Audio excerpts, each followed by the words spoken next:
Thought for the day. Motivation is not something you have, it's something you do. Welcome to 7 Minutes for Yourself. I'm Christina Aina, and I'm so glad you've joined me for what I believe will be 7 of the most enriching minutes of your day. Let's take this time to reconnect with ourselves and improve our well-being. In today's episode of 7 Minutes for Yourself, we are exploring the power of training our brains to do hard things and actually enjoying it. Have a listen. You probably don't have a problem playing video games or browsing social media on your phone. In fact, I have no doubt you could sit in front of a screen and do both of those activities for 2 hours or even longer without breaking your concentration. But what about half an hour of studying? Oof, that might be too hard. How about working on your side business for another hour? Doesn't sound too appealing. Even though you logically know that studying, exercising, building a business, or something equally productive will bring you more benefits in the long run, you still prefer watching TV, playing video games, and scrolling through social media. One might argue that it's obvious why. One activity is easy and doesn't require much effort, while the other activity is difficult and it requires you to apply yourself. But some people seem to have no problem studying, exercising, or working on their side projects regularly.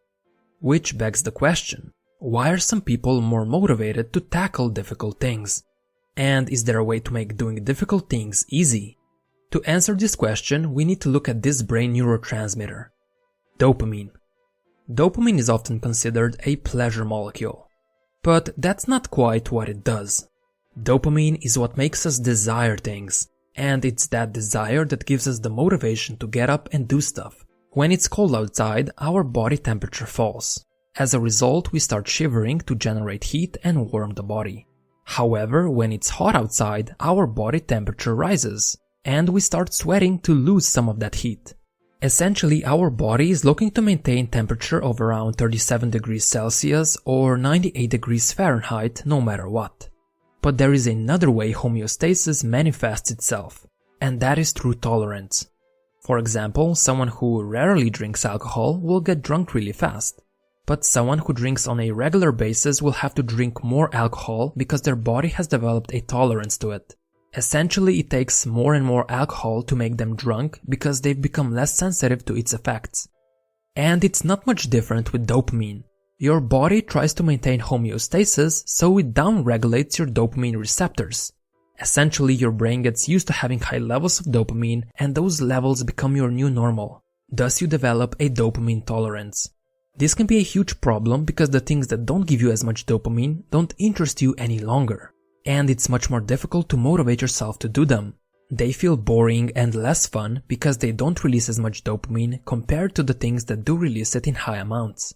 That's why people tend to prefer playing video games or browsing the internet compared to studying or working on their business. Video games make us feel good and comfortable as they release a lot of dopamine. Sadly, things like working hard or reading release it in lower amounts. Of course, avoiding high dopamine behavior once in a while is good. But ideally, you should avoid those behaviors altogether, or at least as much as possible. Instead, you want to connect more dopamine to the things that will actually benefit you. And what I found is that your current high dopamine activities can serve as an incentive to pursue things that actually give you those long-term benefits. In other words, you could use your high dopamine activity as a reward for completing difficult work. And this is exactly what I do myself. I track all the difficult, low dopamine work I do. Cleaning my apartment, practicing the piano, reading books, doing some sort of exercise, creating these videos, etc. After I'm able to get a certain amount of work done, I reward myself with some amount of high dopamine activity at the end of the day. The key words here are after and at the end of the day. If I indulge in high dopamine behavior first, then I'm not going to feel like doing the low dopamine work. I'm simply not going to be motivated enough. So I always start with the difficult things, only then I allow myself to indulge in high dopamine activities. To give you an example, for every completed hour of low dopamine work, I reward myself with 15 minutes of high dopamine behavior at the end of the day. That means that for 8 hours of low dopamine, I allow myself roughly 2 hours of high dopamine behavior. Of course, these are my ratios. You can tweak them to your liking. Also, it has to be noted that if you're addicted to something that's damaging to your health, then you don't want to treat that behavior as a reward. Instead, find a different reward that's not as damaging. One that you still think is worth the effort. And if you're wondering what my guilty pleasure is, it's the internet. I can easily get lost there for hours without doing anything else. That's why I have this system. It's so I'm able to control my addiction. But make no mistake, even with this system, I still plan days where I abstain from high dopamine activities completely. That concludes today's episode of 7 Minutes for Yourself. Please take a moment to rate and review the show on Apple Podcasts. Today and every day with your kiddo is a gift. Enjoy it. Thanks for tuning in.